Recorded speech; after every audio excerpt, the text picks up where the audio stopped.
सभी अवॉर्डीज की बातें भले न कर पाऊं, लेकिन मुझे विश्वास है कि आप उनके बारे में जरूर पढ़ेंगे। मुझे उम्मीद है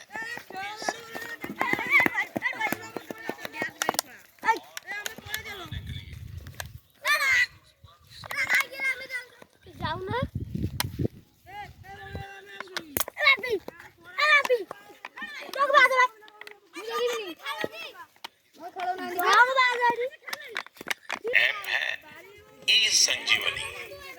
इस ऐप से टेली कंसल्टेशन यानी दूर बैठे वीडियो कॉन्फ्रेंस के माध्यम से डॉक्टर से अपनी बीमारी के बारे में सलाह कर सकते हैं।